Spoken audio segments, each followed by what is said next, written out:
nolnya adalah rata-rata yang ditentukan terlebih dahulu nilainya. Nah, selanjutnya di sini langsung ke uji T, karena nanti yang akan digunakan di SPSS itu menggunakan uji T. Di sini uji T itu adalah uji T satu sampel, biasanya digunakan untuk menguji hal-hal berikut. Biasanya menguji tentang perbedaan rata-rata antar sampel dan nilai rata-rata yang digunakan pada hipotesis, terus perbedaan rata-rata antara sampel dengan nilai median dari sampel yang diuji, terus perbedaan rata-rata, terus perbedaan statistik antara nilai perubahan dan titik nolnya. Lalu uji T satu sampel hanya bisa digunakan untuk membandingkan nilai rata-rata sampel pada satu variabel dengan nilai rata-rata yang sudah ditentukan. Nah, ini ada syarat untuk melakukan uji T. Yang pertama itu sampelnya yang digunakan dalam pengujian adalah sampel acak sederhana. Nah, jumlah sampelnya itu atau berasal dari populasi yang berdistribusi normal dan sampelnya kecil, yaitu kurang dari 30. Nah, jika disebutkan tingkat kepercayaan yang digunakan adalah 95% atau 1 dikurang alfa, berarti dia nilainya 0,95, maka tingkat signifikansinya adalah 5% atau alfanya 0,05. Nah, di sini karena melakukan uji T, berarti dia pakai nilai T tabel. Nah, untuk melihat nilai T tabelnya itu dia nanti alfanya tadi kalau pakainya 0,5, dilihatnya dari T alfa titik 2 n-1. Jadi nanti ada iniannya di sini. Atau bisa juga kan alfanya bisa ada yang pakai alfa doang atau pakai alfa per 2 n-1.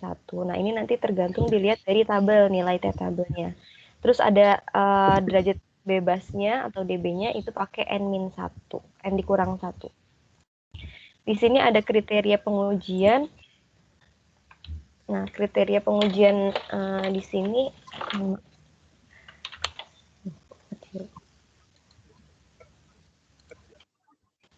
kriteria pengujian di sini yang pertama ada beberapa kriteria pengujian.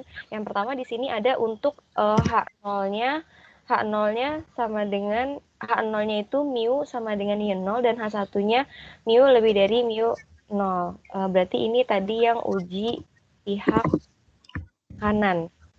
Ini yang uji pihak kanan tadi karena T-nya lebih dari. Nah, di sini syaratnya itu H0-nya diterima jika nilai T0-nya kurang dari sama dengan T alfa dan H0-nya ditolak jika T0-nya lebih dari T alfa. T0 itu T hitung.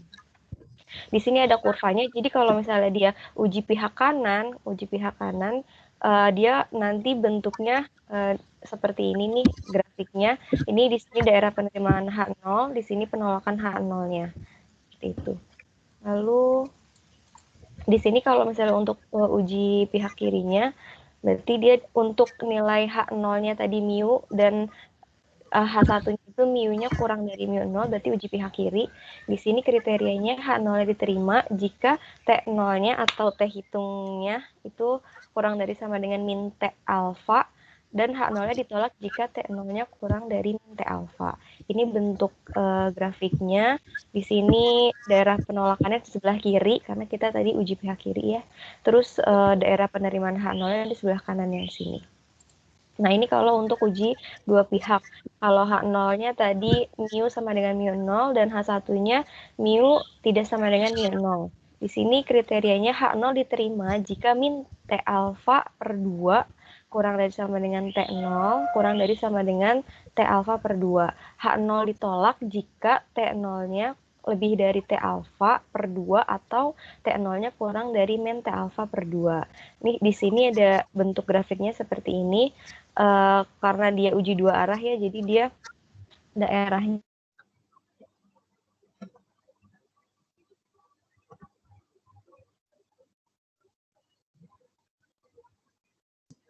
Terputus suaranya. Oh. Mohon maaf Pak tadi. Ya, silakan. Ya, lanjut ya di sini. Nah, di sini ada uji statistiknya. Kalau misalnya uji statistik pakai uji T, di sini simpangan bakunya. Jika simpangan baku diketahui, simpangan baku populasinya diketahui, dia pakai rumusnya yang ini. Yang T0 sama dengan X bar dikurang mu0 per simpangan bakunya per sigma per akar N. Tapi kalau misalnya simpangan baku populasinya tidak diketahui atau sigmanya dia tidak diketahui, nanti rumusnya beda lagi. Jadi dia rumusnya yang dipakai T0 sama dengan X bar dikurang mu0 per S per akar N. Nah, di sini ada keterangan T0 itu adalah nilai, mohon maaf, ini T0 itu adalah nilai T hitung, terus X bar-nya itu adalah rata-rata sampel, mu0-nya itu adalah nilai mu sesuai dengan H0, S itu adalah simpangan baku sampel, N itu adalah banyaknya sampel. Ini kalau sigma itu adalah simpangan baku populasi. Jadi kalau misalnya simpangan baku populasinya tidak diketahui, dicari pakainya simpangan baku sampel. Gitu. Nah, di sini ada contoh kasus. Contoh kasusnya di sini, salah satu SMA swasta melakukan pengujian tinggi badan dari 20 siswa SMA. Berdasarkan literatur terdahulu, rata-rata ideal tinggi badan siswa SMA adalah 170. Apakah hal ini terbukti secara statistik? Nah, kita mau membuktikan benar nggak sih kalau misalnya rata-rata ideal tinggi badan siswa SMA itu dia 170 untuk berlaku nggak kalau di SMA swasta? Salah satu SMA swasta. Di sini ada tabel tinggi badannya. Ini nomornya ini maksudnya nomor siswanya. Ini siswanya. Ini siswa. Jadi siswanya nggak pakai nama tapi pakai nomor aja di sini. Di sini siswanya ada 20, terus ada data tinggi badannya juga. Nah, kalau untuk perhitungan secara manualnya, tadi kan sampelnya, jumlah sampelnya ada 20 ya, berarti nilai N-nya, diketahui nilai N-nya 20, mu0-nya tadi rata-ratanya yang udah diketahui di soal, di sini adalah 170, jadi mu0-nya adalah 170. Nah, tadi kan rumusnya itu adalah rumus dari T0 itu kan tadi ini ya, karena dia simpangan bakunya tidak diketahui di sini, kan nggak diketahui simpangan bakunya. Berarti nanti kita pakainya rumusnya yang bawah ini. X bar dikurang mu0 per S per akar N. Nah, di sini tadi N-nya 20, mu0-nya 170. Dicari dulu nilai X bar-nya, berarti kan jumlah X per 20 atau rata-ratanya ya.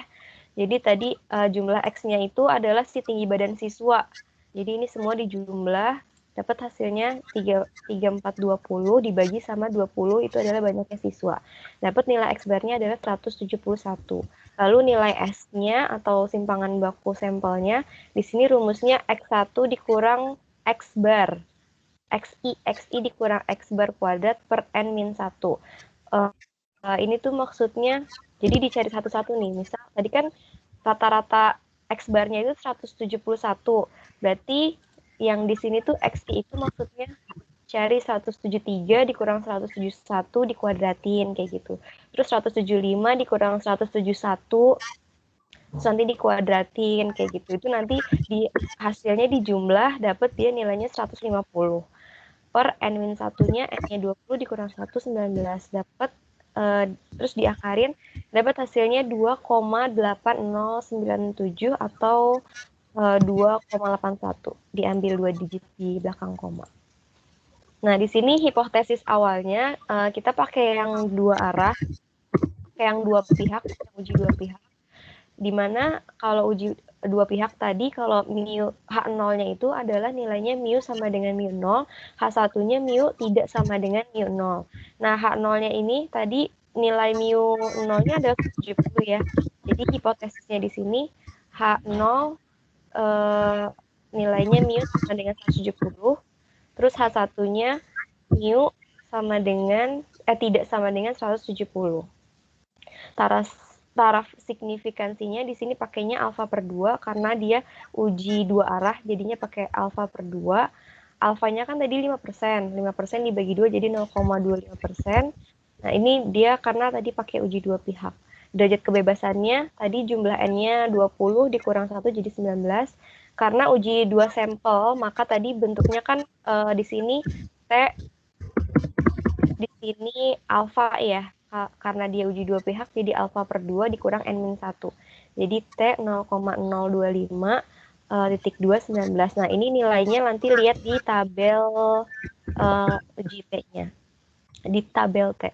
Dapat di sini kalau dilihat di tabel hasilnya 2,0932302 atau diambil 2 angka di belakang koma jadinya 2,09. Nah, di sini berarti kalau misalnya dilihat tadi T hitungnya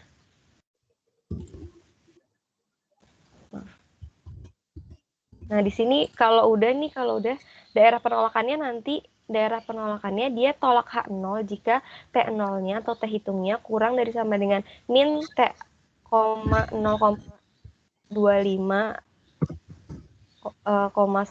atau T0-nya lebih dari sama dengan T 0,025 titik 219. Nah, dia kalau gagal menolak H0 jika min T 0,025,19 kurang dari sama dengan T0 kurang dari sama dengan T 0,025 titik 219. Ini tadi dapat dari sini ya dia nilainya.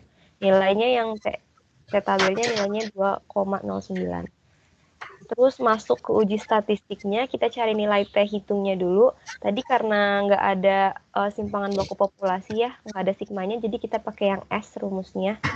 Tadi X barnya 171, mu 0-nya 170, per S-nya 2,81, akar N-nya 20. Dapat nanti 1 per 0,63, nilainya nih diambil 2 angka di belakang koma, 1,59. Nah, karena tadi ini nilai T0-nya 1,59, terus tadi kita lihat dapat nilai T tabelnya 2,09 ya di sini. Berarti nanti kalau mau dilihat dari grafiknya di sini, karena dia uji dua arah, berarti bentuk grafiknya kayak gini ya, kanan sama kiri. Ada min 2,09, ini dari T tabel, terus 2,09 ini juga dari T tabel. Di sini daerah penolakannya, di sini daerah penolakan juga, yang tengah-tengah ini daerah penerimaannya. Nah, karena kita dapat uji statistiknya atau T hitungnya adalah 1,59, berarti kan letaknya ada di sini nih di tengah-tengah ya. Dia nggak ke sebelah kiri, nggak ke sebelah kanan, dia ada di tengah-tengah. Makanya dia di sini daerah penerimaan H0 nih kalau di tengah-tengah. Berarti kesimpulannya karena nilai dari min T 0,025 banding 19 atau T tabelnya itu tadi min 2,09, dia nilainya adalah kurang dari sama dengan nilai T hitungnya. Tadi T hitungnya 1,59, terus kurang dari sama dengan T hitungnya tadi yang sebelah kanan adalah 2,09, maka dia di sini gagal untuk menolak H0. Tadi kan di sini udah disimpulin ya sebelumnya daerah penolakannya. Gitu.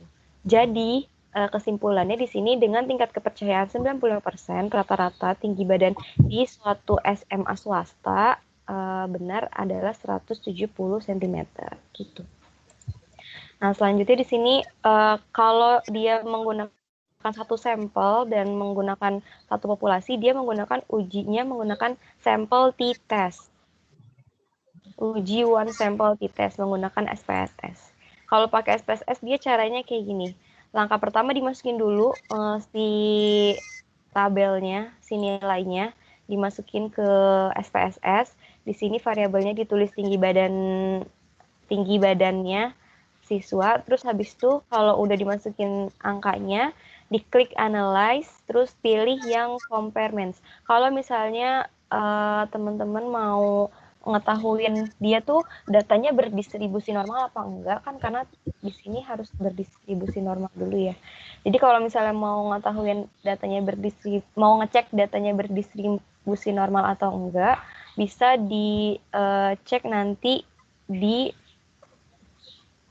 analyze, terus habis itu deskriptif, dipilih di deskriptif statistik, nanti pilih yang checklist normality plots. Pokoknya nanti kalau mau dicek normal apa enggaknya, dicek di deskriptif statistik dulu, baru nanti kalau udah kelihatan normal, udah ketahuan normal, bisa lanjut ke one sample t-test. Nah, one sample t-testnya itu dia ada di analyze, terus compare means, pilih one sample t-test.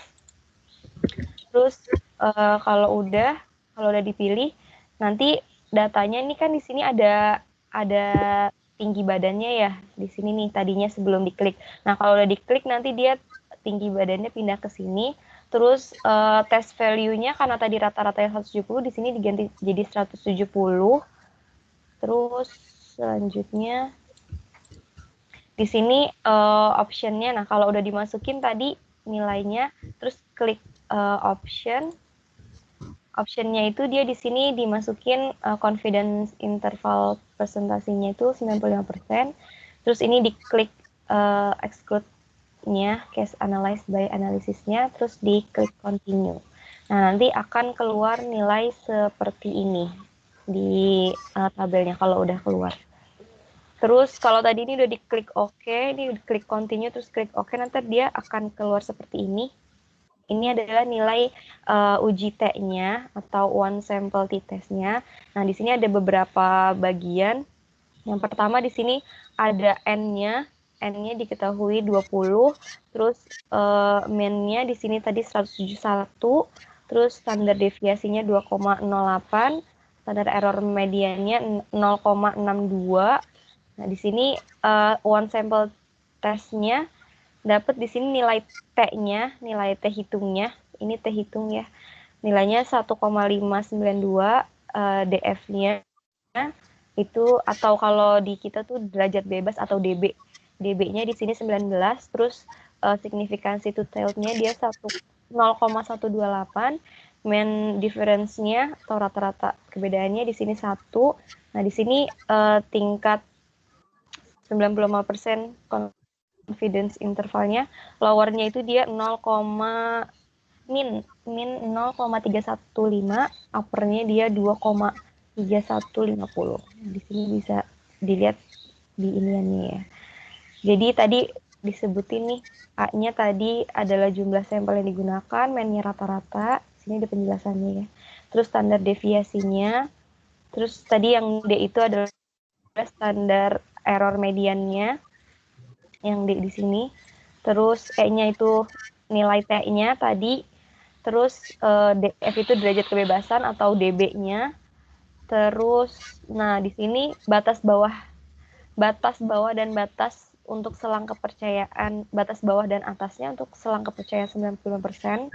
Yang ini dia nilainya min 0,31 sama 2,31. Oh, min 3, mohon maaf. Maksudnya min 3,150 dan 2,3150. Nah, berdasarkan hasil output SPSS di atas yang ini tadi, terdapat beberapa cara untuk menentukan hasil uji hipotesis. Jadi nilai P value-nya yang didapat adalah 0,128. Hal ini lebih besar daripada alfa yang digunakan, yaitu tarafnya tadi 0,05 ya. Karena P value-nya dia kurang dari alfa, artinya kita gagal untuk menolak H0. Nah, bila menemukan batas atas dan batas bawah selang kepercayaan memuat 0, artinya kita gagal untuk menolak H0. Ini jadi kalau bacanya dilihatnya dari nilai P value-nya. Dia yang 0,128. Dilihat dari nilai sini nih, signifikansinya. Signifikansinya kan dia 0,128 ya, sedangkan tadi kita pakai standar deviasinya itu 0,05. Kalau dia kurang dari ini ya, kalau dia kurang dari si nilai signifikansinya kurang dari T0, kurang dari bukan T0 maksudnya, kurang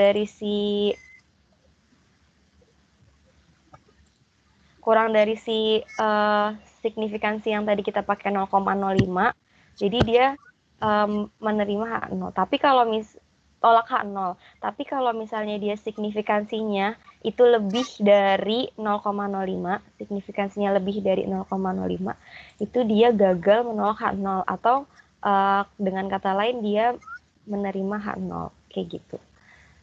Nah, selanjutnya di sini saya akan menjelaskan juga tentang uji kesamaan rata-rata dua populasi atau yang berpasangan atau yang dependen. Nah, di sini uji kesamaan rata-rata dua populasi itu berpasangan atau dependen, dia pakai uji paired sample t-test yang bertujuan untuk mengetahui apakah terdapat perbedaan rata-rata dua sampel atau dua kelompok yang saling berpasangan atau berhubungan. Lalu uji paired sample t-test itu merupakan bagian dari analisis statistik parametrik. Oleh karena itu, sebagaimana aturan dasar dalam analisis statistik parametrik, syarat utamanya adalah harus berdistribusi normal. Jadi nanti dicek dulu datanya dia normal apa enggak. Kalau udah normal baru bisa dilanjutin ke uji paired sample t-test. Nah, di sini kapan untuk menggunakan uji t-test sampel atau kelompok dependen atau berpasangan? Di sini menggunakan paired sampel t-testnya, dia jika yang pertama di sini uji komparasi antara dua pengamatan berpasangan, misalnya sebelum sesudah atau post-test pre-test kayak gitu. Jadi ada dua data sebelum dan sesudah perlakuan. Terus digunakan pada uji parametrik di mana syaratnya sebagai berikut. Yang pertama, dia satu sampel, terus dia setiap elemennya mempunyai nilai dua pengamatan. Dia ada dua pengamatan. Jadi yang tadi ada sebelum sesudah kayak gitu. Terus merupakan data kuantitatif, dia rasio atau interval. Nah, berdasarkan populasi dengan distribusi normal, di populasi terdapat distribusi difference atau nilai D-nya yang berdistribusi normal. Terus dia ada nilai mu D-nya sama dengan 0 dan variansnya nanti 1. Ini hipotesis dalam uji T2 sampel. Uji dua pihaknya sama kayak yang uji satu sampel atau satu populasi tadi, dia H0-nya kalau tadi mu sama dengan mu 0 ya, kalau di sini dia mu 1 sama dengan mu 2. Terus H1-nya di sini mu 1 tidak sama dengan mu 2. Terus uji satu pihaknya di sini ada dua, tadi ada yang pihak kiri sama kanan. Ini yang pihak kirinya H0-nya sama dengan H0-nya nilainya mu 1 lebih dari sama dengan mu 2, terus H1-nya nilainya mu 1 kurang dari mu 2. Terus di sini uji pihak yang satu lagi, H0-nya mu-nya mu 1-nya kurang dari sama dengan mu 2, H1-nya mu 1-nya lebih dari mu 2. Nah, ini kalau uji hipotesisnya. Hipotesis awal ditolak bila nilai T hitungnya, nilai mutlak T hitungnya adalah lebih besar dari nilai T tabel, atau hipotesis awal diterima bila nilai mutlak dari T hitungnya adalah kurang dari sama dengan T tabel. Ini persyaratan pengambilan. Lalu di sini ada statistik hitung atau T hitungnya.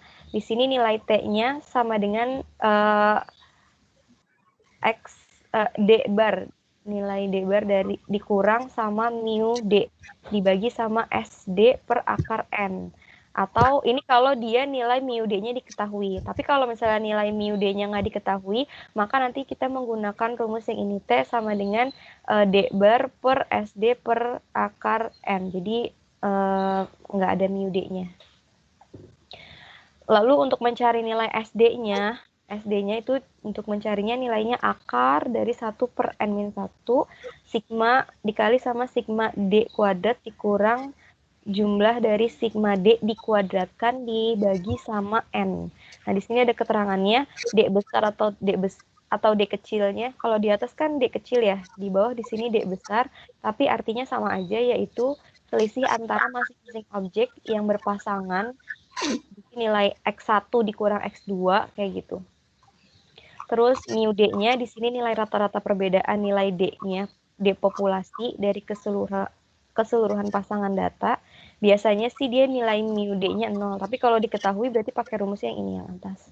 Nah, nilai N-nya atau jumlah sampelnya, nilai mu D bar-nya itu adalah nilai rata-rata nilai D. SD itu adalah standar deviasi dari si D.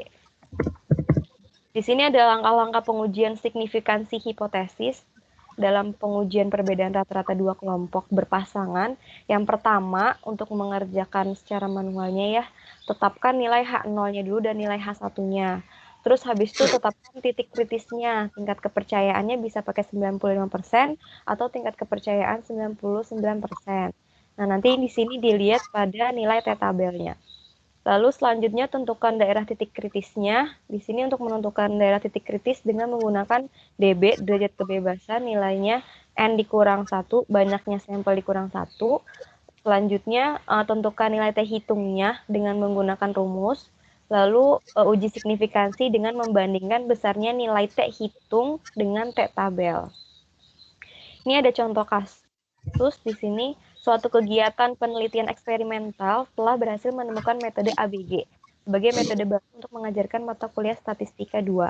Dalam rangka uji coba terhadap efektivitas atau keampuhan metode baru itu, dilaksanakan penelitian lanjutan dengan mengajukan hipotesis nol atau nihil yang mengatakan tidak terdapat perbedaan yang signifikan nilai Statistika 2 antara sebelum dan sesudah diterapkan metode ABG sebagai metode mengajar mahasiswa UIB semester 6. Dalam rangka pengujian ini diambil sampel sebanyak 20 mahasiswa dengan menggunakan taraf kepercayaan 95% atau alfanya 5% untuk menguji pernyataan tersebut. Nah, kita bisa pakai langkah-langkah pengerjaannya seperti ini. Ini untuk yang ini datanya. Tadi kan dia bilang ada 20 mahasiswa ya. Di sini ada 20 mahasiswa. Ini nilai sebelum diberi perlakuan metode ABG. Di sini nilai sesudah diberi perlakuan metode ABG. Jadi ada 2 perbandingan nilai.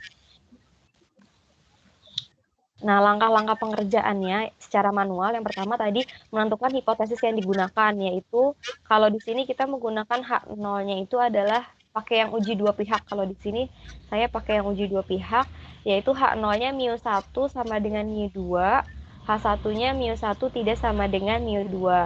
Nah, di sini kalau pakai yang H0 μ1 sama dengan μ2 itu artinya tidak terdapat perbedaan yang signifikansi antara hasil belajar sebelum dan sesudah. Tapi kalau misalnya yang H1-nya ini artinya terdapat perbedaan yang signifikansi hasil belajar sebelum dan sesudah. Terus yang kedua, setelah menentukan hipotesisnya, yang kedua tetapkan titik kritis. Tadi pakai tingkat kepercayaannya di sini 95%, maka titik kritisnya yang dipakai alfanya adalah 5%. Terus tentukan daerah kritisnya dengan menggunakan tadi dB atau derajat kebebasannya. Itu nilainya N-1, N-nya tadi 20, dikurang 1 jadinya 19. Terus yang keempat, menentukan nilai T hitung. Nah, di sini ini saya menggunakan Excel ya, dicari dulu nih. Jadi nilai sebelumnya ini saya anggap X1, nilai sesudahnya saya anggap X2, terus nilai dicari D-nya dulu. Tadi kan kita tuh 1 dikurang X2 ya, dapat nilai D-nya. Terus dicari D kuadratnya. Terus ini jumlahnya. Ini jumlah dari nilai D-nya. Ini jumlah dari nilai D dikuadratin. Nah, selanjutnya kita mau mencari nilai T hitung. Sebelum mencari nilai T hitung kan tadi rumusnya karena tadi di soal ini tidak diketahui nilai mu nolnya, berarti nanti kita pakai rumusnya yang ini, yang atas ini. Kita pakai rumus yang atas ini, yang D bar per SD per akar N. Nah, berhubung di soal juga belum diketahui nilai SD-nya, jadi kita cari dulu di sini nilai SD-nya. Nilai SD-nya dicari 1 per N-1. Ini dimasukin 19. Tadi D kuadratnya, jumlah sigma dari D kuadrat 1002. Terus jumlah dari D dikuadratin, itu tadi kan jumlah D-nya min 90 dikuadratin per 20.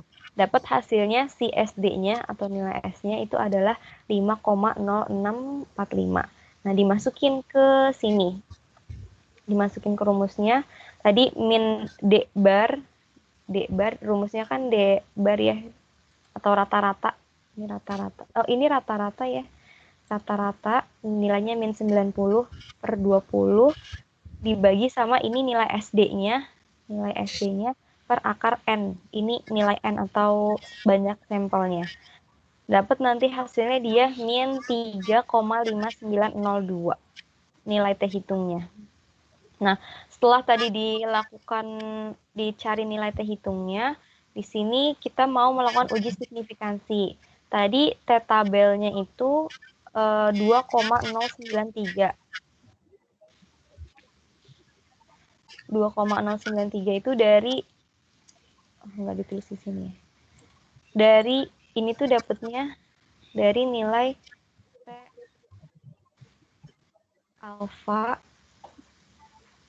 yang tadi tuh dia kan taraf signifikansinya 0,05, berarti nanti di sini 0,025 dibanding sama dB-nya tadi 19. Nah, dilihatnya dari sini. Dari sini si nilai T tabelnya.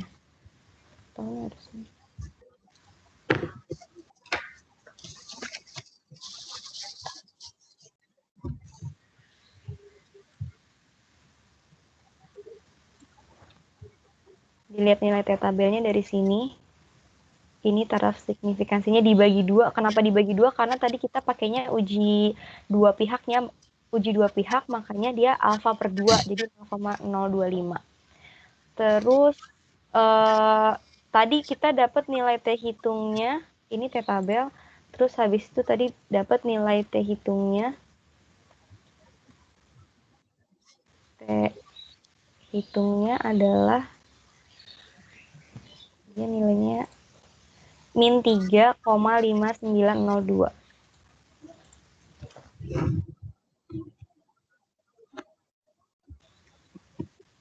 Ini dapat nilai T hitungnya tadi dari perhitungan yang tadi di atas.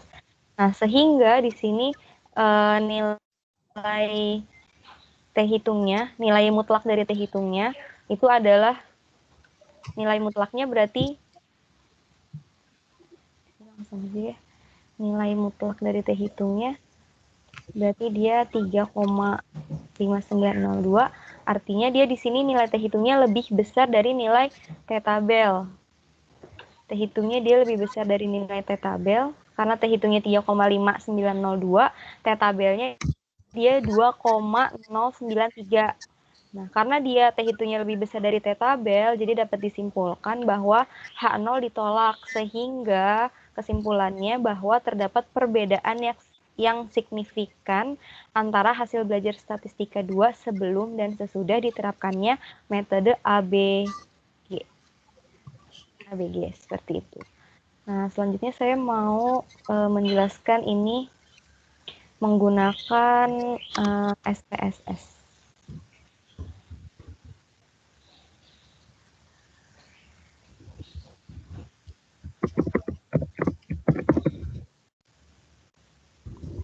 Saya stop share dulu sebentar ya.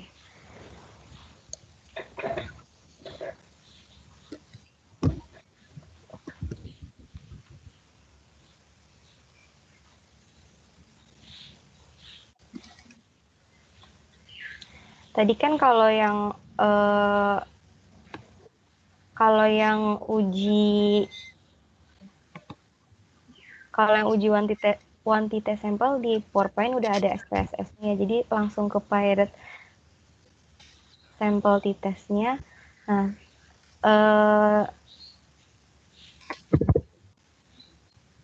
tapi saya di sini untuk SPSS-nya menggunakan beda, contoh kasusnya beda karena biar nyari sampel yang sedikit. Jadi di sini saya makanya contoh kasusnya beda. Contoh kasus yang di SPSS ini dia saya udah bentuk di sini juga sih sebentar.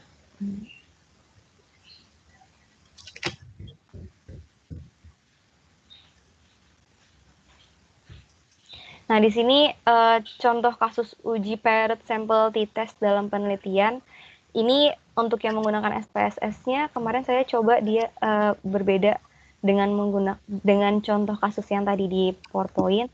Kalau di sini contoh kasusnya, guru matematika di salah satu SMP swasta ingin mengetahui apakah ada pengaruh penggunaan strategi pembelajaran discovery learning terhadap hasil belajar dalam mata pelajaran matematika pada siswa kelas 1 SMP.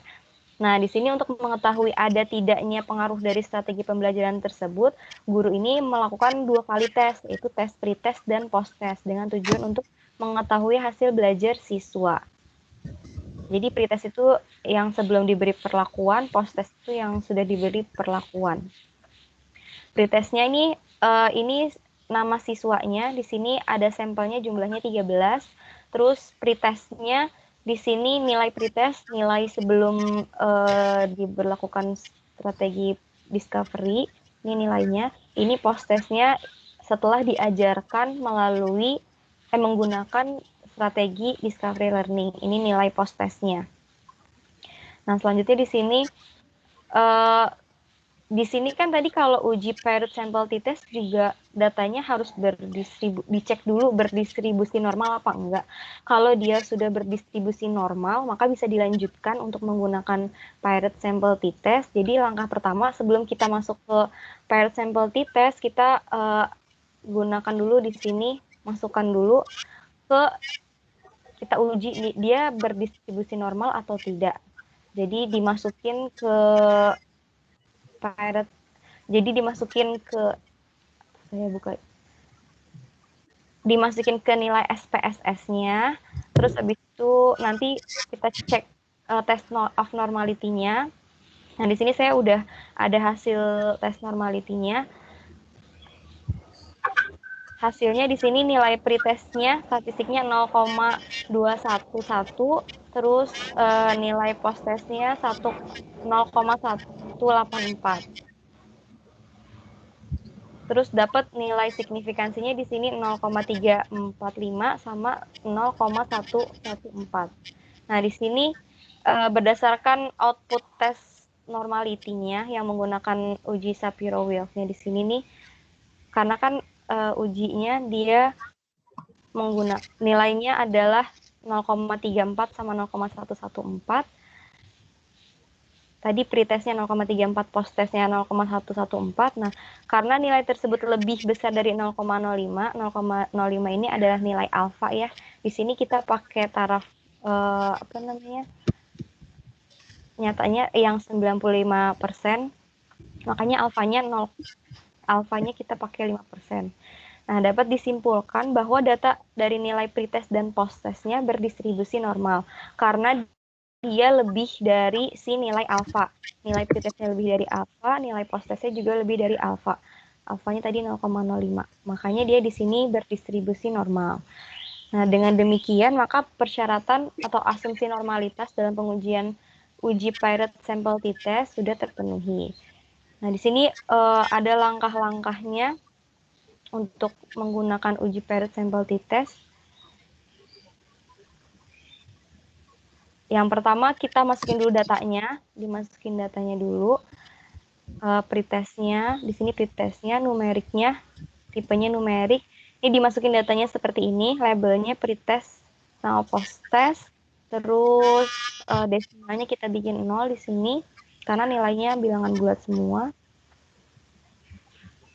Nah, selanjutnya kalau udah dimasukin nilainya, data-data ini, selanjutnya kita diklik yang bagian view-nya, atau tekan tombol CTRL-T pada keyboard.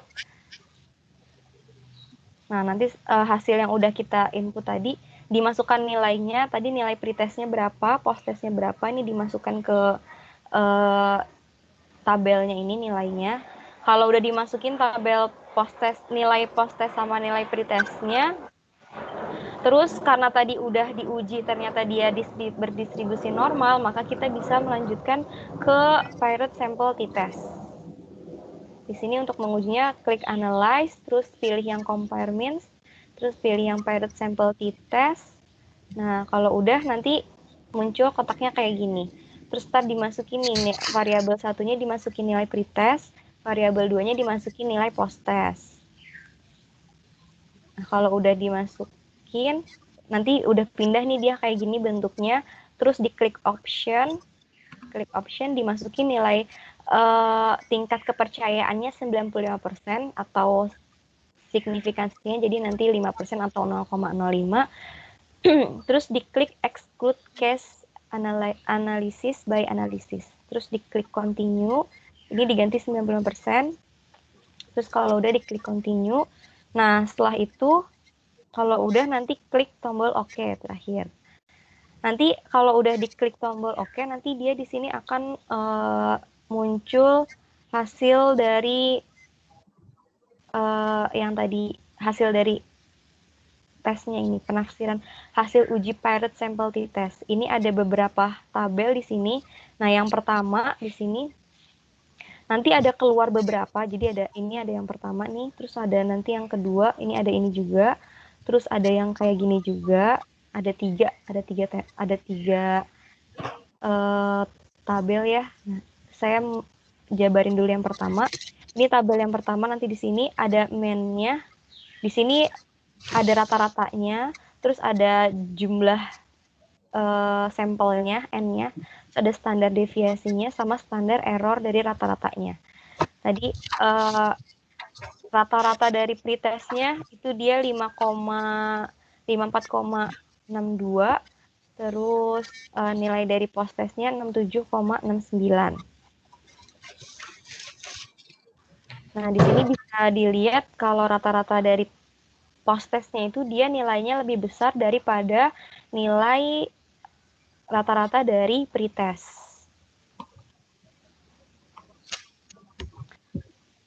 Lalu berikutnya ini juga standar deviasinya juga lebih besar yang post-test daripada pretest, sehingga juga standar error rata-ratanya juga lebih besar yang post-test, nilainya lebih besar yang post-test daripada yang pretest. Nah, selanjutnya karena rata-rata belajar pretestnya itu 54,62, itu kurang dari nilai post-test. Nilai post-testnya tadi 67,69,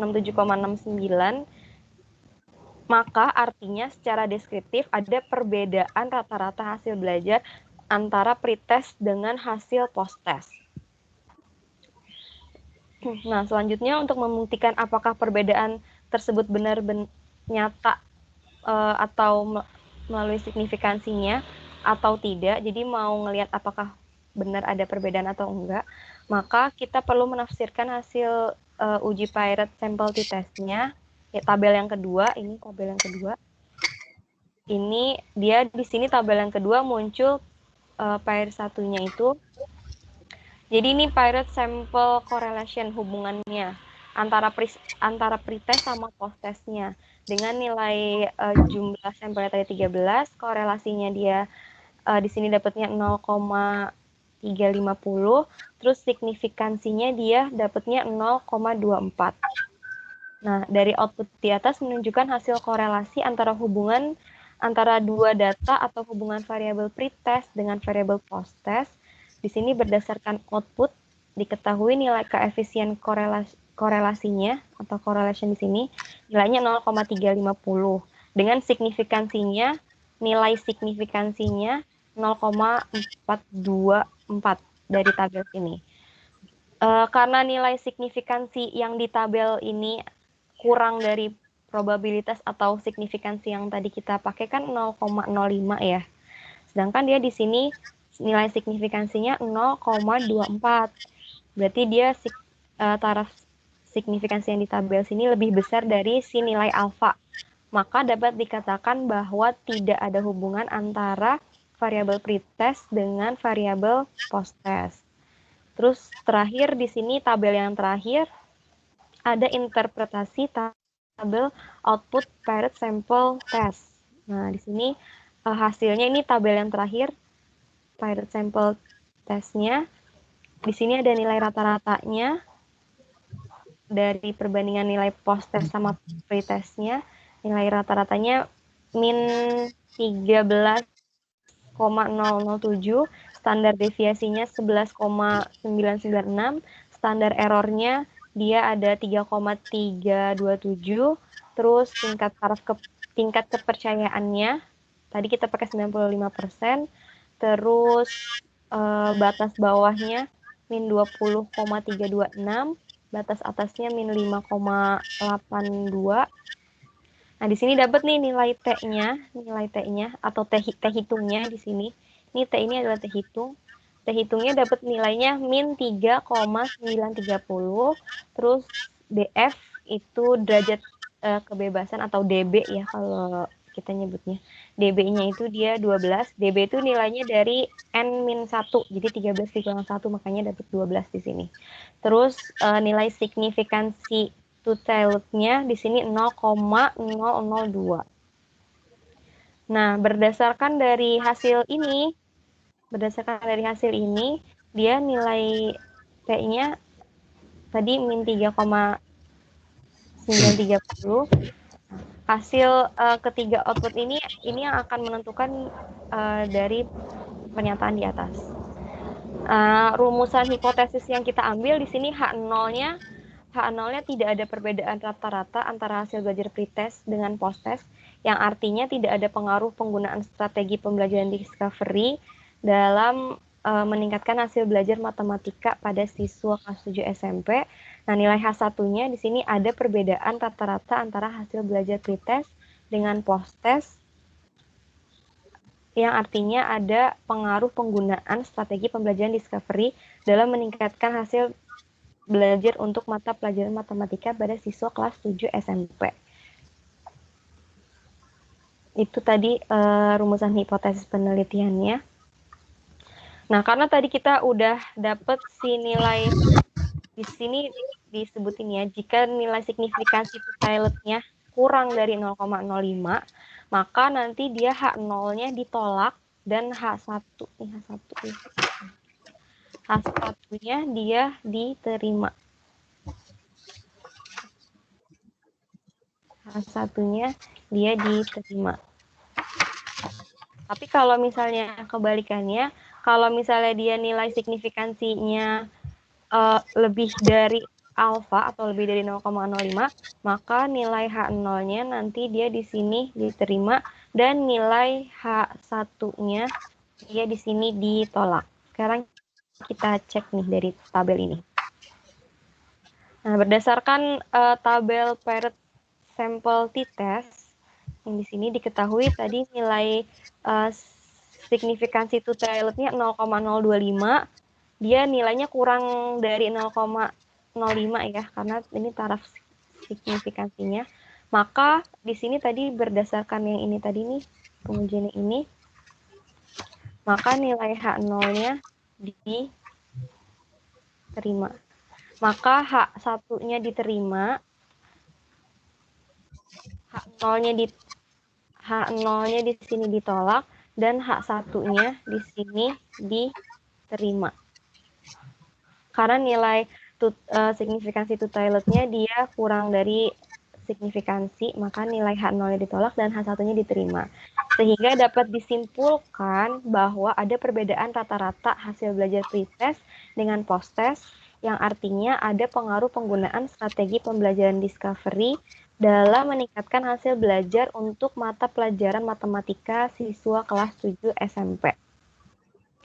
Di sini. Jadi dilihatnya dari signifikansi two-tielednya.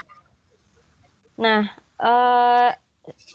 nilai mean paired difference-nya yang ini nih, yang min 13,077 di sini, dia nilainya ini menunjukkan selisih antara rata-rata hasil belajar pretest dan rata-rata hasil belajar post-test.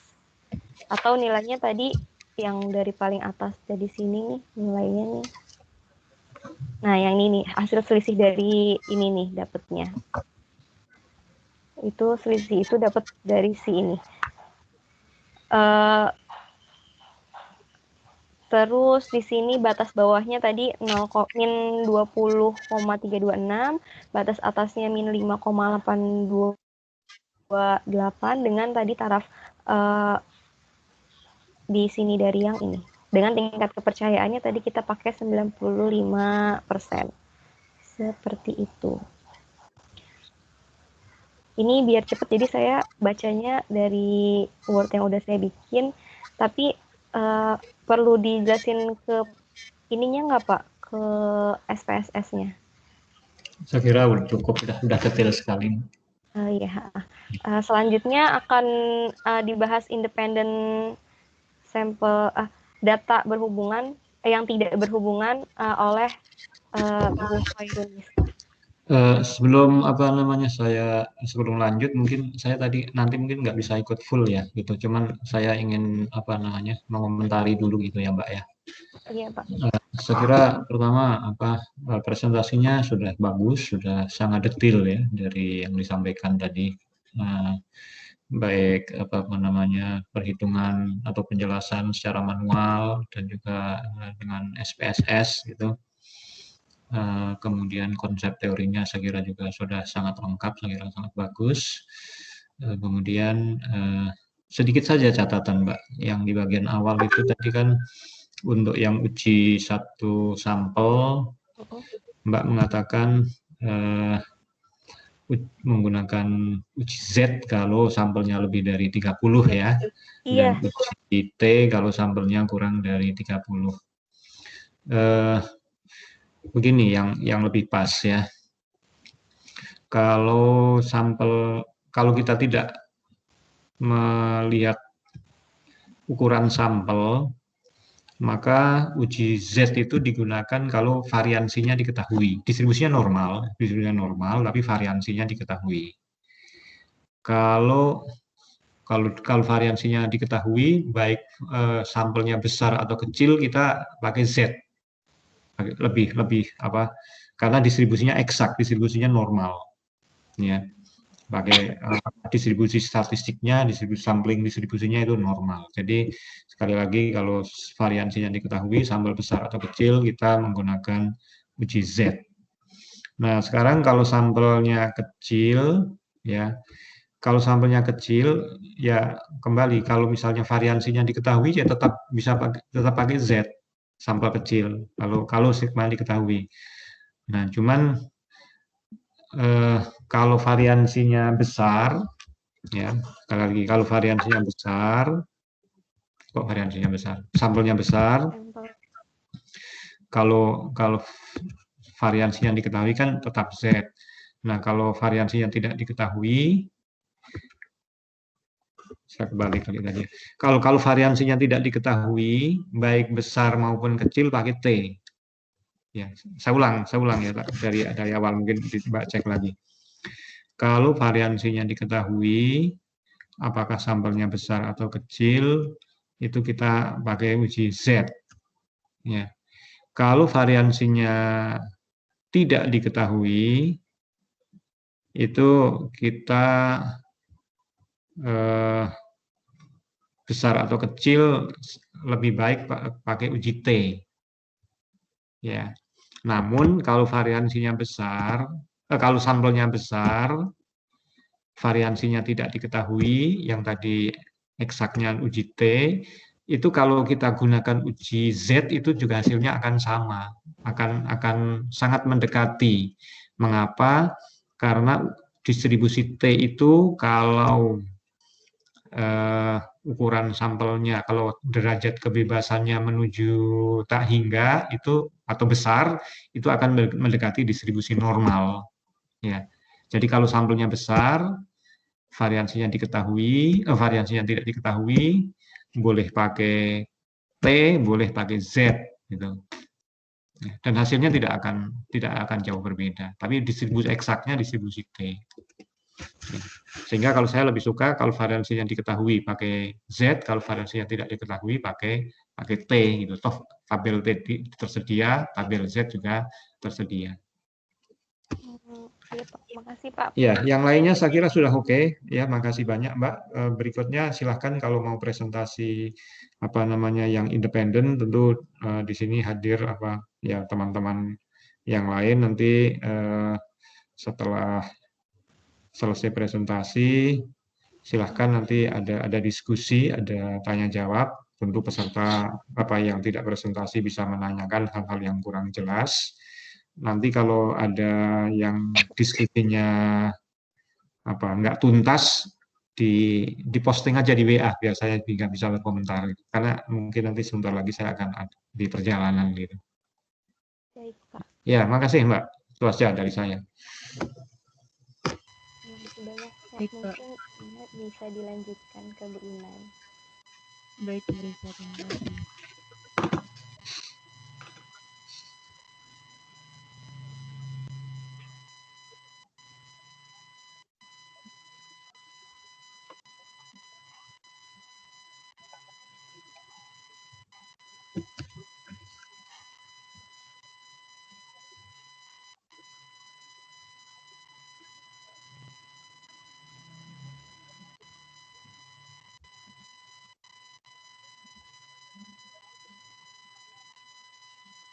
Apakah sudah terlihat, Bapak Ibu?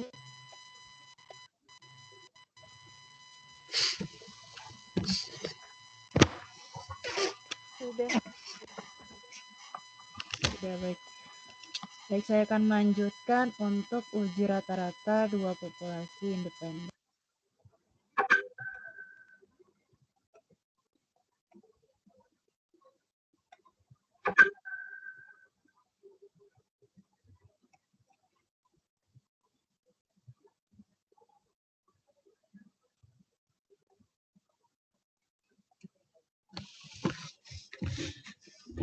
Saya izin keluar dari forum ya.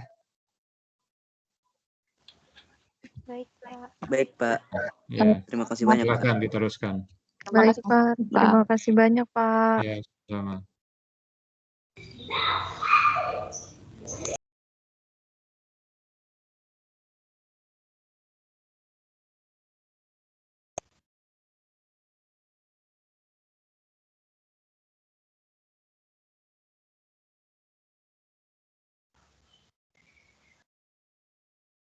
Bu Inai nggak ada suaranya.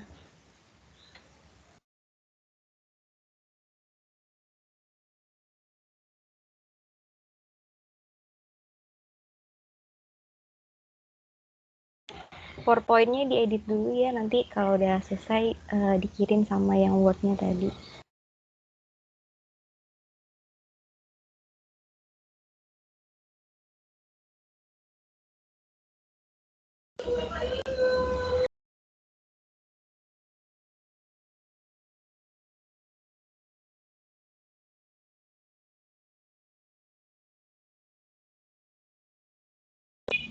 Suaranya masih di mute, Bu Inai. Belum kedengeran.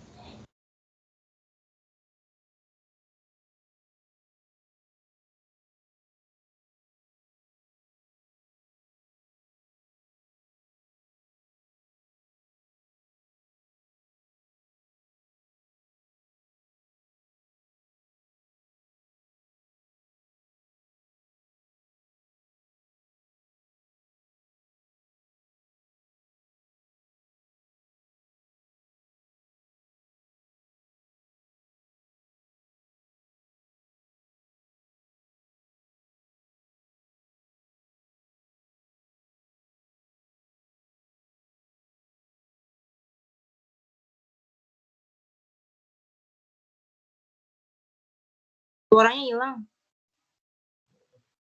Halo, Assalamualaikum. Apakah sudah masuk suaranya? Waalaikumsalam. Masuk, Nay. Udah, baru masuk. Baik, terima kasih. Oke, saya lanjutkan untuk bahas uji kesamaan rata-rata dua populasi. Ya, share screen-nya.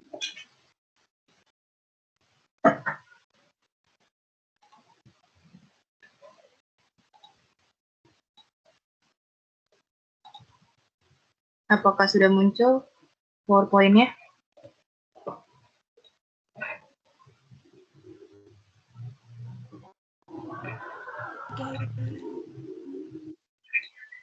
Sudah, Pak. Sudah, Pak.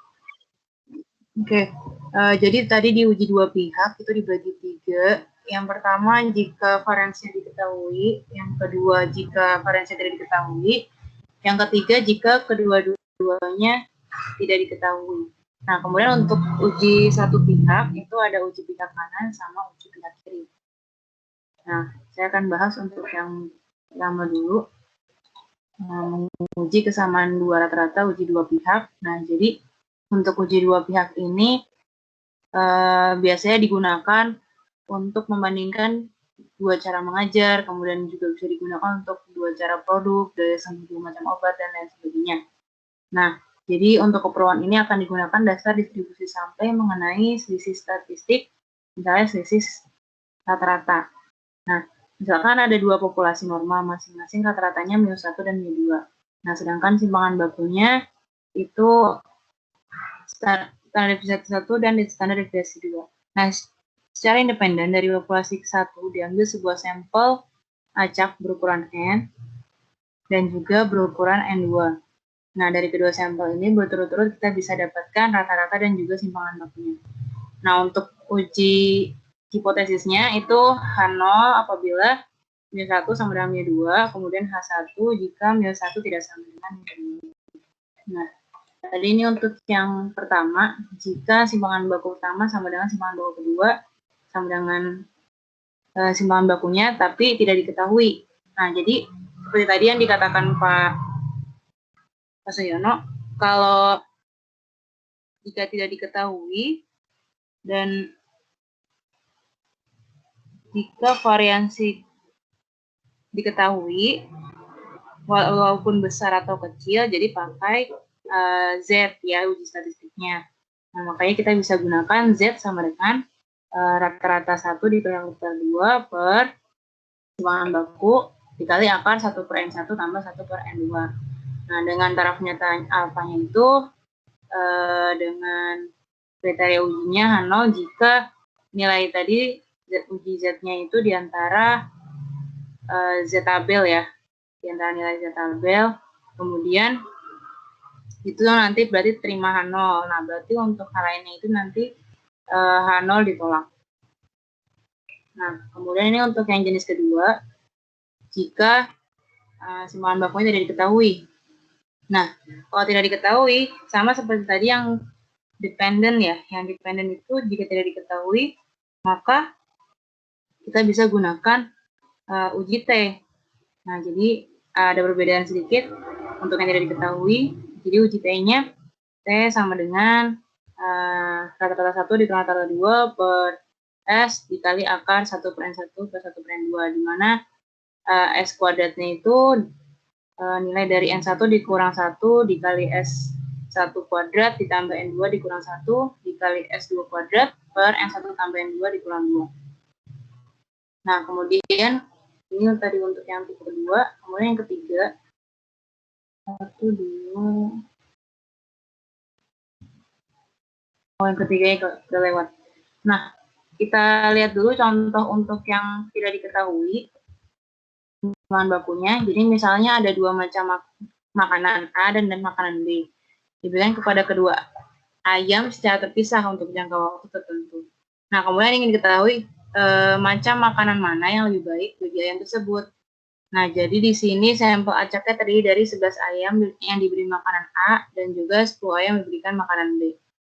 Kemudian tambahan berat badan ayam dalam ons hasil percobaannya sebagai berikut. Ya, terlampir ya. Kemudian kita gunakan taraf nyatanya alfa 0,05. Nah, pertanyaannya apakah kedua makanan itu sama baiknya atau tidak? Nah, kita bisa gunakan yang tadi uji T. Nah, dari perhitungan diperoleh rata-rata yang pertama itu 3,22, kemudian rata-rata yang kedua 3,67, kemudian variansinya itu 0,1996, kemudian variansi yang kedua itu 0,112. Nah, kemudian simpangan baku gabungannya dari rumus uji T yang tadi kita gunakan di atas yang sudah terlampir, diperoleh hasil T hitungnya itu 0,865.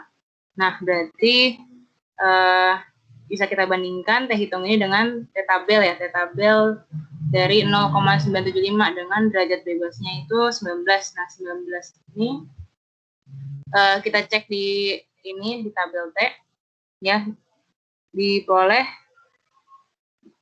nilai tabel itu 2,09. Nah, kriteria pengujian tadi kan H0 itu H0 diterima jika nilai T hitungnya itu diantara T tabel. Nah, tadi kita dapat T hitungnya 0,865. Nah, 0,865 itu kan diantara min 2,09 sama positif 2,09. Nah, berarti bisa kita simpulkan prima H0. Tuh. Nah, jadi dapat disimpulkan juga dalam bentuk pernyataan bahwa kedua macam makanan ayam itu memberikan tambahan berat daging yang sama terhadap ayam-ayam. kan tadi ada 2 macam ayam ya. Nah, untuk pengujian di atas telah dimisalkan tambahan berat daging ayam berdistribusi normal dengan variasi yang sangat besar. Tuh. Oke, kemudian kita lihat untuk yang ketiga, yaitu kedua-duanya tidak diketahui untuk simpanan bakunya. Nah, ini kita bisa gunakan rumus dari uji T aksen. Ya, rumusnya terlampir ya, dengan nilai T aksennya itu kriterianya dia terima H0 jika nilai dari W1 kali T1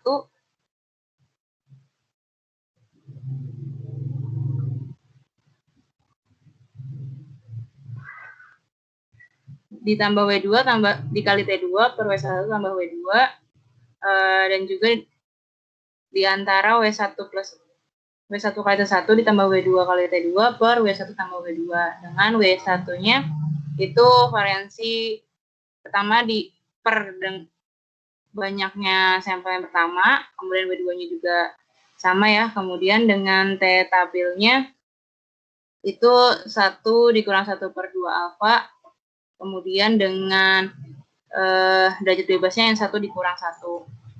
Nah, kemudian ini ada contohnya untuk standar deviasi yang keduanya tidak diketahui. Contohnya misalnya ini, semacam barang dihasilkan dengan menggunakan 2 proses. Nah, ingin diketahui apakah proses itu menghasilkan hal yang sama atau tidak terhadap kualitas barang. Nah, ditinjau dari rata-rata daya tekannya. Nah, maka diadakan percobaan sebanyak 20 dari hasil proses ke-1 dan juga 20 dari proses kedua. Nah, rata-rata simpangan bakunya berturut-turut itu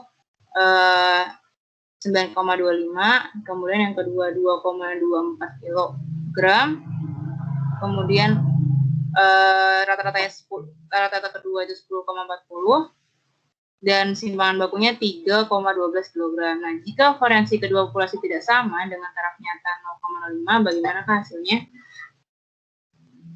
Ya, jadi kita ambil uji hipotesisnya. H0 itu jika mu1 sama dengan mu2. Jadi kedua proses menghasilkan barang dengan rata-rata daya tekan yang sama. Nah, berarti kalau H1 kebalikannya, mu1 tidak sama dengan mu2, berarti kedua proses menghasilkan barang dengan rata-rata daya tekan yang berlainan. Nah, ini tadi ya kita gunakan rumus uji T aksen, substitusi nilai yang sudah kita peroleh, kemudian didapatkan nilai T aksennya itu min 1,339. Nah, sedangkan untuk W1-nya 0,2509 dan W2-nya 0,487.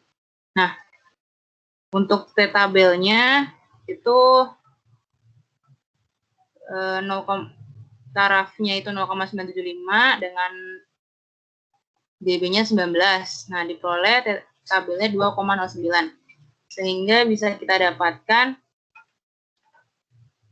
bahwa nilai T aksen tadi yang udah kita hitung min 1,339 itu berada di antara nilai dari T tabel, yaitu min 0,29 sampai 2,09. Nah, jadi kita terima H0 ya, terima H0 karena nilai T aksennya itu tadi terdapat di antara nilai T tabel. Nah, sehingga atau mutlaknya dari T tabel. Maka dapatkan bahwa terima H0 tolak H1. Kemudian kita lihat untuk observasi berpasangan. Nah, jadi kalau observasi berpasangan ini untuk hipotesisnya kita gunakan hipotesis 0. H0 itu mu B sama dengan 0, mu 1 sama dengan mu B tidak sama dengan 0. Nah, kemudian kita cari selisih masing-masing dari datanya. B1 sama dengan X1 dikurangi Y1, kemudian B2 sama dengan X2 dikurangi Y2, dan seterusnya.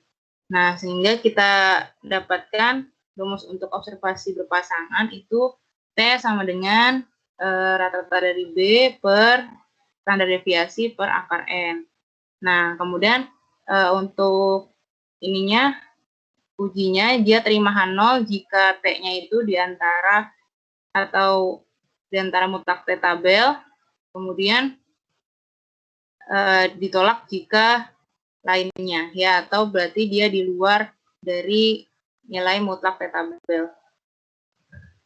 Nah, kemudian ini menguji kesamaan dua rata-rata satu pihak. Nah, kalau satu pihak tadi kan ada dua jenis ya, yang satunya pihak kanan dan satunya lagi pihak kiri. Nah, uji pihak kanan berarti yang kita uji itu H0 sama dengan μ1 sama dengan μ2. Nah, kalau H1-nya itu berarti μ1 lebih besar dari μ2. Nah, dalam hal ini simpangan bakunya itu simpangan baku pertama sama dengan simpangan baku kedua. Maka statistik yang digunakan adalah statistik T.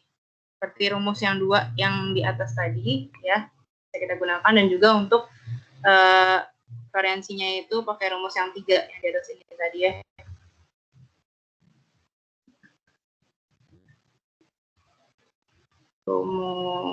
Ini rumus 4. Nah, rumus 2 dan 3 yang ini ya, yang tanda deviasi tidak diketahui. Oke, kemudian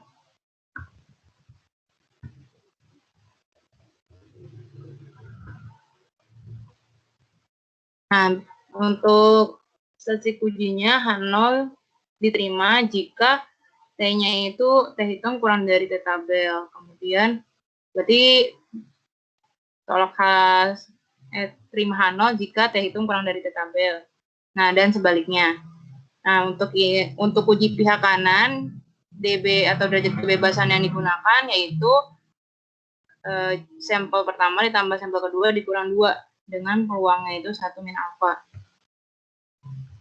Nah, kemudian ini jika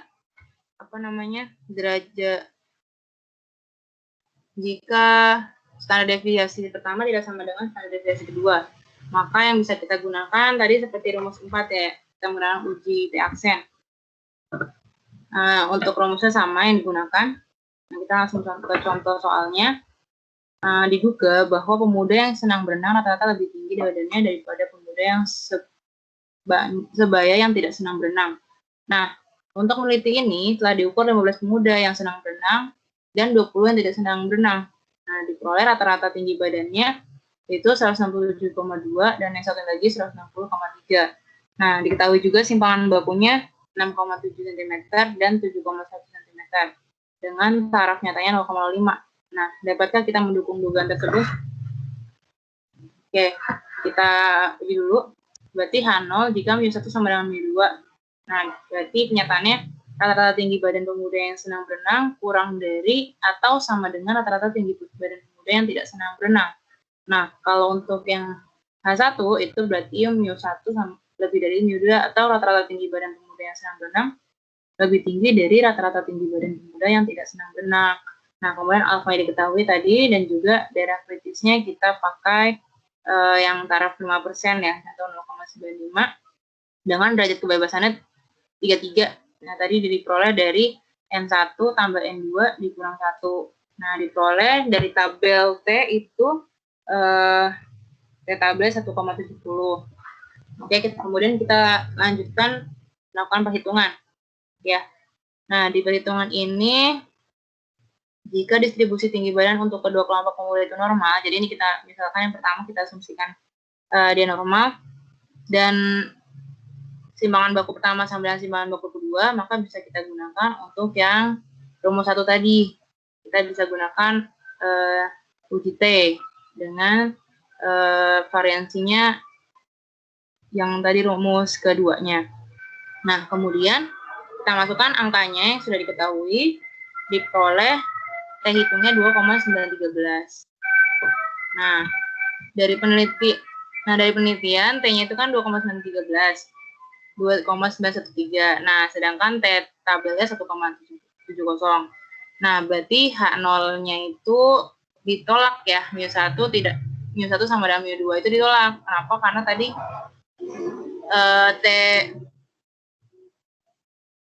T hitungnya lebih besar dari T tabel gitu. Berarti dugaan tadi rata-rata tinggi badan pemuda yang senang berenang lebih tinggi dari rata-rata tinggi badan pemuda yang tidak senang berenang. Itu diterima ya. kemudian karena terima H1.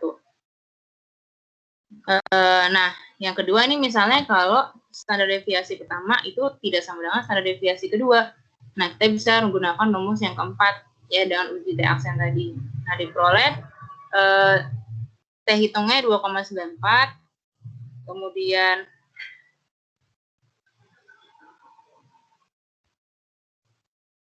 maaf sebentar ya. Baik, Dasan. Dan T tabelnya tadi T tabelnya itu 1,75. Nah, kemudian 1,73 ya. Nah, karena T hitungnya lebih besar dari T tabel, berarti H0 ditolak dan kesimpulannya sama kayak tadi ya. Jika simpangan itu yang pertama, simpangan baku pertama sama dengan simpangan baku kedua. Nah, kemudian untuk berikutnya, ini untuk observasi berpasangan. Yang tadi kita pakai hipotesis bandingan 0, berarti untuk H0, mu B sama dengan 0, kalau H1, mu B lebih dari 0. Nah, di mana statistik yang digunakan kita bisa pakai rumus kelima, ya, yang sudah saya jelaskan tadi di atas. Kemudian kita langsung ke contoh aja. Untuk mempelajari kemampuan belajar tentang menjumlahkan bilangan, 10 anak laki-laki dan 10 anak perempuan telah diambil secara acak. Nah, dari pengamatan masa lalunya, kemampuan belajar anak laki-laki itu lebih baik daripada kemampuan belajar anak perempuan. Nah, berikut diperoleh hasil ujiannya. Hasil ujiannya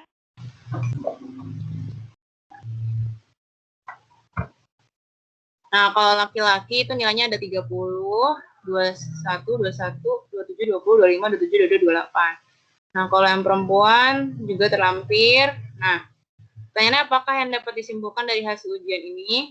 Nah, berarti kita ambil mu1 itu rata-rata hasil ujian anak laki-laki. Kalau mu2 itu rata-rata hasil ujian untuk anak perempuan. Nah, akan diuji kalau hipotesis nolnya mu B itu sama dengan mu B dikurang mu L. Mu P itu maksud tadi L itu laki-laki ya. Rata-rata mu yang laki-laki, kemudian yang mu P itu rata-rata dari nilai ujian yang perempuan. Nah, H0 jika selisihnya itu 0, terus H1 jika lebih dari 0 hasilnya. Nah, diperoleh dengan menggunakan rumus observasi berpasangan, ya, nilai B-nya itu 4,4. Nah, dan standar deviasinya 11,34. Kita substitusikan ke rumus tadi, diperoleh nilai T hitungnya 1,227. Nah, kemudian kita cek T tabelnya dengan derajat kebebasannya 9, dan tadi peluangnya kita pakai 5% tarafnya. Kemudian diperoleh T tabelnya 1,83. Nah, karena 1,83 itu T tabelnya lebih besar daripada T itu, maka terima H0 gitu. Nah, berarti dapat disimpulkan bahwa masih dapat dikatakan rata-rata hasil ujian anak-anak lebih baik, anak-anak yang laki-laki lebih baik daripada rata-rata dari hasil ujian anak yang perempuan gitu. Ya, ini tadi yang data observasi berpasangan. Nah, kita lanjut. Ini uji pihak kiri. Nah, sebenarnya uji pihak kiri sama aja sama uji pihak kanan ya. Hanya hipotesisnya berarti H0 itu mu1 sama dengan mu2, H1 mu1 lebih dari mu2. Nah, itu juga sama jika standar deviasinya diketahui, ya kita bisa gunakan rumus yang kedua. Terus juga sama kriteria pengujiannya ya. Nah, ini jika standar deviasinya tidak sama dengan standar deviasi yang kedua. Ini juga sama penggunaan rumusnya yang rumus keempat ya. Nah, ini untuk observasi data berpasangan juga sama untuk uji pihak kiri. Itu seperti uji pihak kanan. Nah, jadi bedanya cuma terletak pada daerah kritisnya ya, kalau uji pihak. Karena kan daerah kritisnya di sebelah kanan.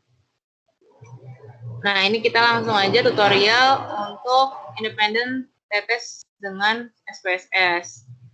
Nah, kalau tadi sudah dijelaskan oleh Bu Risa untuk yang pair testnya ya. Jadi, saya ulangi lagi. Untuk yang data independen, kita bisa gunakan uji dependent t-test dengan SPSS.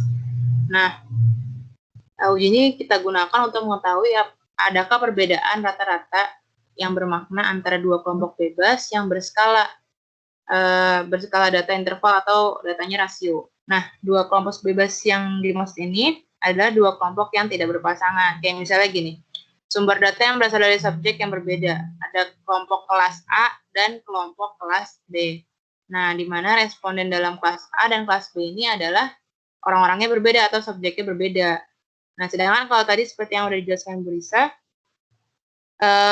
tadi Bu Risa kan pakai perbandingan post-test, pre-test ya. Nah itu berarti menggunakan uji paritest ya. Jadi bisa dibedakan ya untuk uji independen dan uji paritest. Nah, sebelum kita mulai melakukan uji independen t-test, ini ada asumsi yang harus dipenuhi ya. Yang pertama, asumsinya itu datanya harus berupa interval atau rasio, skala data interval atau rasio. Kemudian yang kedua,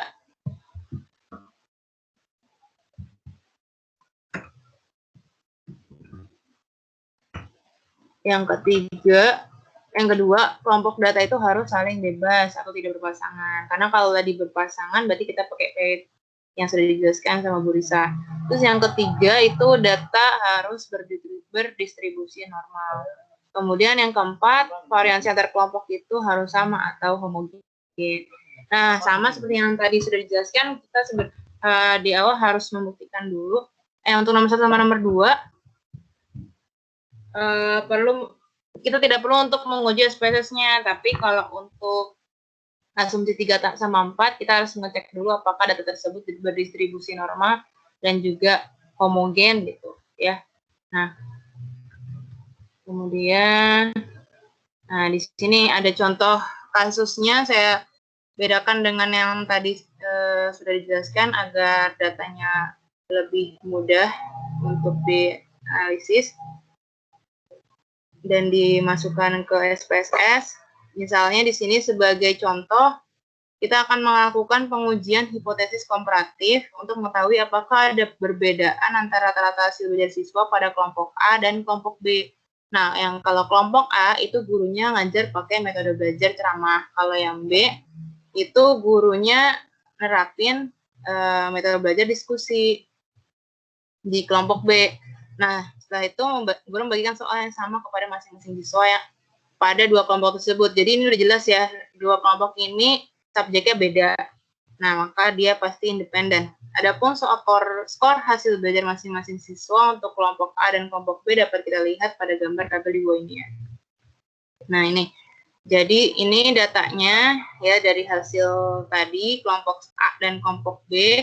Kemudian kita berikan pengkodean biar terlihat perbedaannya. Untuk yang kelompok A itu kita kasih kode 1, yang kelompok B kita kasih kode 2. Nah, kemudian nanti bisa dicoba di SPSS masing-masing ya. Nanti kalian klik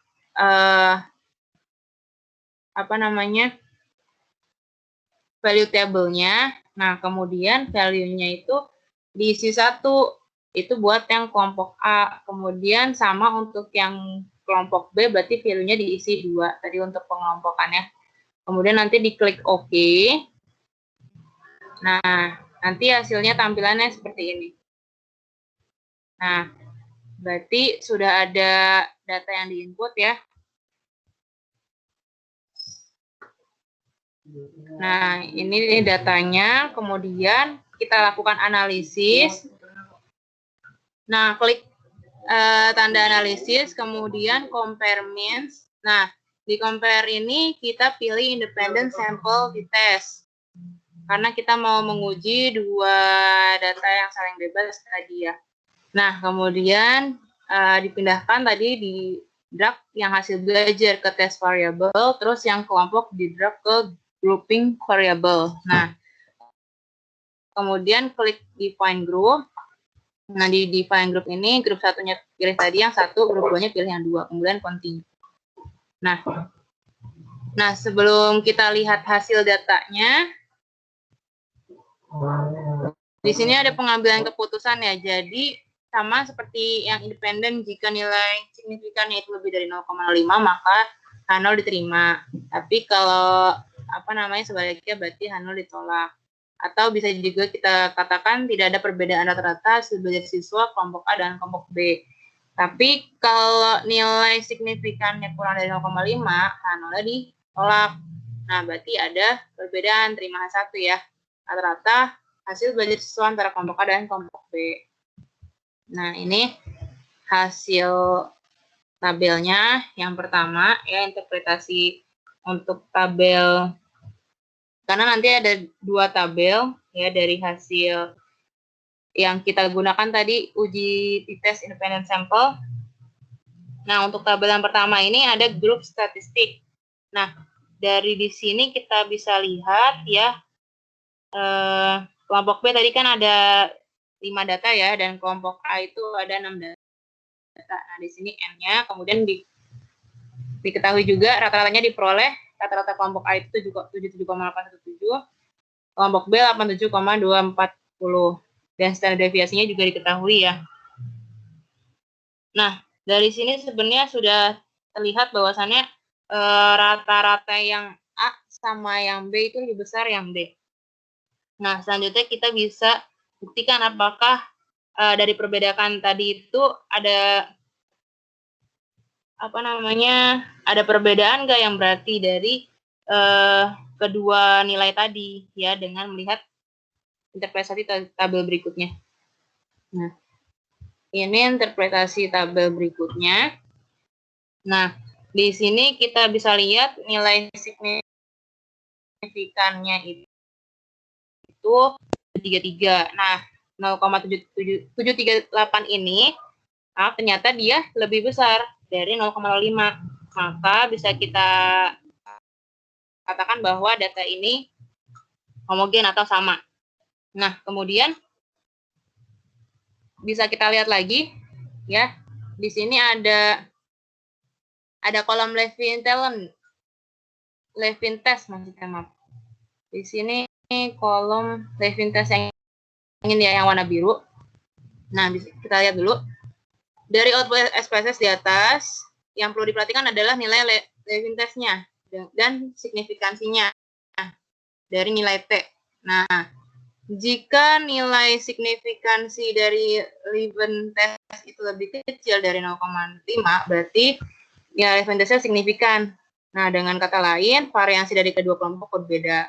Nah, sebaliknya, jika nilainya lebih besar dari 0,5, berarti tes ini nanti akan mengarah kita ke dalam melihat nilai T-nya, ya, atau kita bisa gunakan uji T.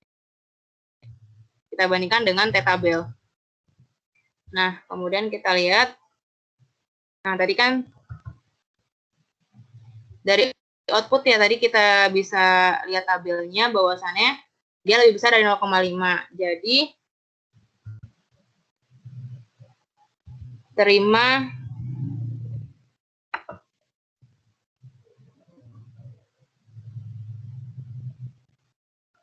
berarti terima H1 ya, atau terima HA.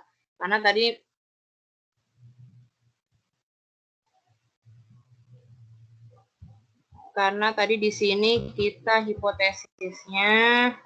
Nah, hipotesisnya kalau lebih besar berarti HA-nya ditolak, terima H0. Kalau hipotesisnya untuk yang signifikannya kurang dari 0,5, maka H0 itu ditolak, HA diterima. Nah, kita lihat lagi tabelnya. Nah, di sini kan bisa kita lihat ya bahwasannya untuk yang nilai signifikan yang bawah 0,0 signifikan yang 2 ini ya. Tuh Toilet ini kan dia 0,039. Nah, dia kurang dari 0,05. Berarti H0-nya ditolak, H1 diterima. Nah, sehingga kita dapat simpulkan bahwa adanya perbedaan yang signifikan antara rata-rata nilai belajar yang kelompok A dengan rata-rata kelompok yang B. Nah, sebenarnya ini bisa lagi ditambahkan dengan kita menggunakan uji T, ya. Sama seperti tadi yang dependent, cuma saya belum tambahkan di sini. Kita lihat di sini T tabelnya, T hitungnya itu 2,419 ya. Nah, 2,419. Kemudian kita cari T tabelnya itu dengan tarafnya itu alfa per 2 ya.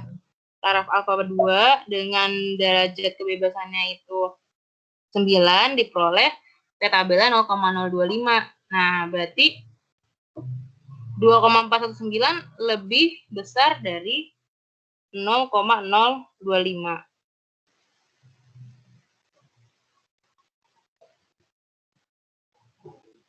Oh, maaf, T tabelnya ternyata di sini 2,262.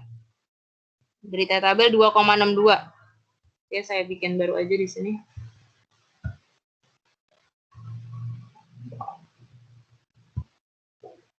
T tabel dengan taraf 0,05 per 2 dan juga derajat kebebasannya 9 itu diperoleh T tabelnya 2,262. Kemudian untuk T hitungnya tadi dari tabel di atas itu kita peroleh 2,419.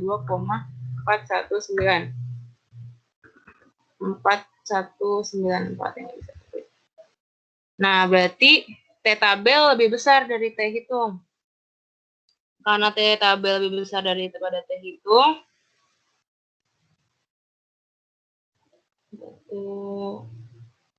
T tabelnya 2,262. T hitungnya, oh maaf, 2,262. Ini 2,4 ya, berarti T hitung yang lebih besar. Ini yang keempatnya tidak bisa diklik.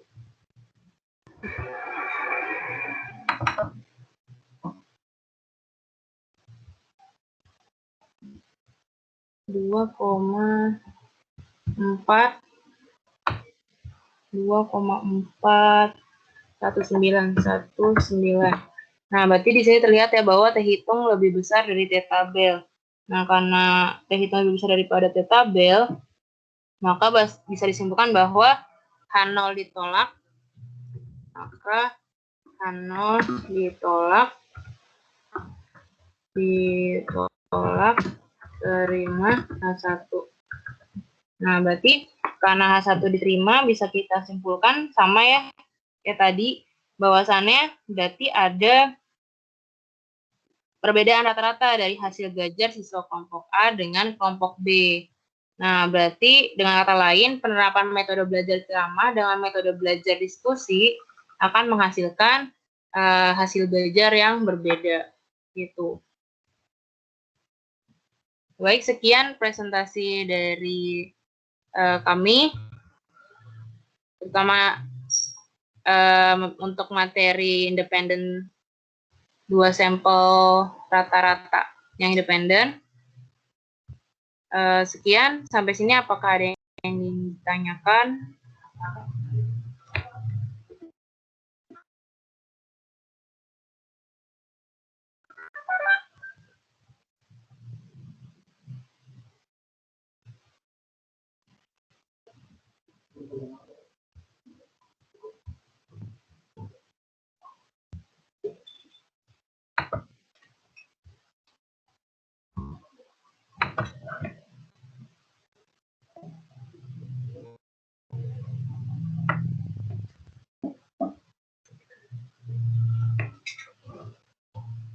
Bu Risa, kita sudah selesai presentasi.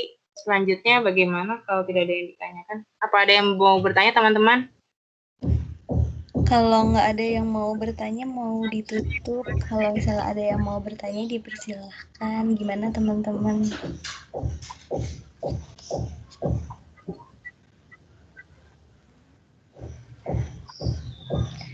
Kalau aku enggak, Bu Risa, Bu ini cukup. Oke, insya Allah nanti PowerPoint sama Word-nya yang tadi pasti akan dikirim, tapi mau diedit dulu karena tadi ada beberapa yang kurang kan penjelasannya gitu ya. Kalau Biar digabung ya kayak. iya, sekalian digabung atau kayaknya dipisah aja deh Bu Inai biar nggak kebanyakan. Entah Iya kalau sih banyak. soalnya Materinya banyak banget. iya karena masukin SPSS juga ya di PowerPoint jadinya agak banyak. Jadi mungkin nanti punya saya sama punya Bu Inai akan dipisah PowerPoint-nya biar nggak terlalu banyak. Oke, kalau misalnya nggak ada yang mau ditanyakan, kita akhiri pertemuan hari ini ya. Nggak ada yang ditanyakan, sudah cukup.